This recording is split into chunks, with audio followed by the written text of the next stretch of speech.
Dölü, bu Sokrat. Hələ bu ondan yekiymiş. Evlendiriblər bu İsmail kişilərdən de bilmirəm. Bizim İsmail, İsa var. Onlar bilmem neymiş onlar. Qohumuşlar deyil. Onlarla qohumdur. Tamaşaçılar gəlməsin. Hə. Hə, deməli sonra elə bir ki qağam böyük zətlə gəlib kənddə böyüyüb, böyüyəndən sonra onu görüb qız xanımı. Hə. Onu alıb. Hə, dədəmi də Elə o köhnə onlar qaldığı yurtda olublar da elə. Yoxsa yox? Yox. Onda siz elə bir bunu alıb gedib kazarmada qalmısınız. Hay neyse, məndən qabaq olub. Sən gözün açanda kazarmadaydınız, yoxsa Mehtilidə? Kazarmadaydınız. Onda kazarmada olmuş. Mən dəmir yolda o qədər də medal almışdım. Kərim Məhəmməd, onlar da əmi oğluydular. Bəhrəmlə, Kərim Məhəmmədə, nə bilim işlərdin işlərdin. Bəhrəm Aslangilin dədəsi idi.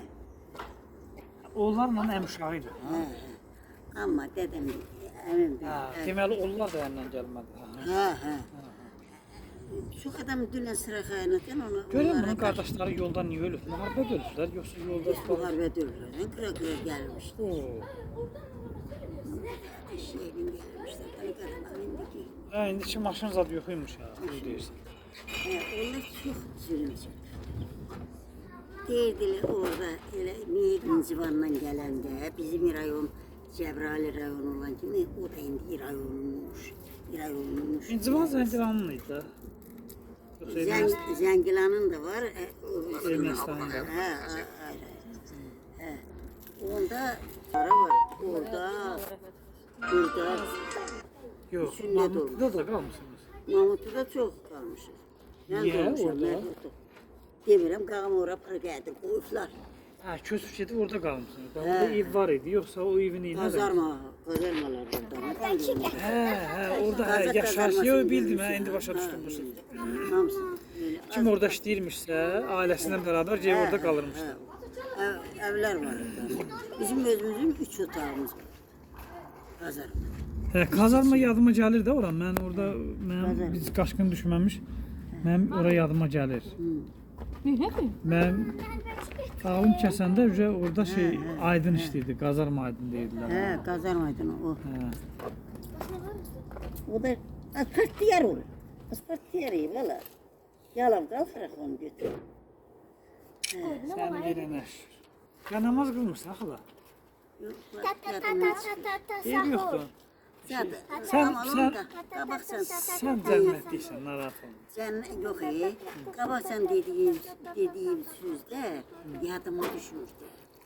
Yadından çıxır. Görürəm, belə oradan-buradan deyim. Allah eləyir də, onu bilirsən də. Yəni o günah yazılmır. Sənin boyunda yadından çıxırsa, günah yazılmır. Yox, mən düşsüz yaşdım. Ondan sonra görürəm. 13 il namaz qılmırsan sən, yəni narahat olma. Sən Allahın sevimli bəndə, sən çoxdandan cənnətini qazanmırsan, ne xala?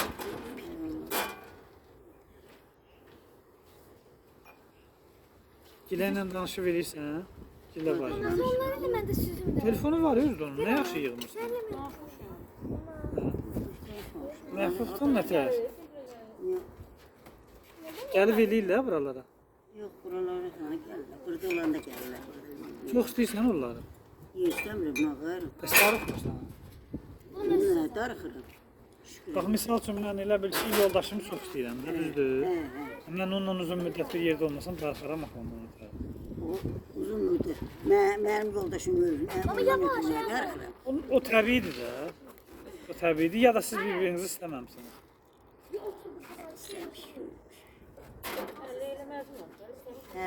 Necə deyirsin? Doğrudan... 19 şu an olur. Sonra tezgah çəkmədim. İmişlinin Xubiyarı kəndində qaldıq. Orada da xeyli qaldıq abi. Xubiyarı da çox azam. Sonra dağılışdı. 90 elə bil 3-dən xala. Bildim. 2001-ə qədər orada qalmışıq biz. İmişli də. Vallahi hiç kimin daldalanma tanışı yok. Yani ev zat belə var idi ama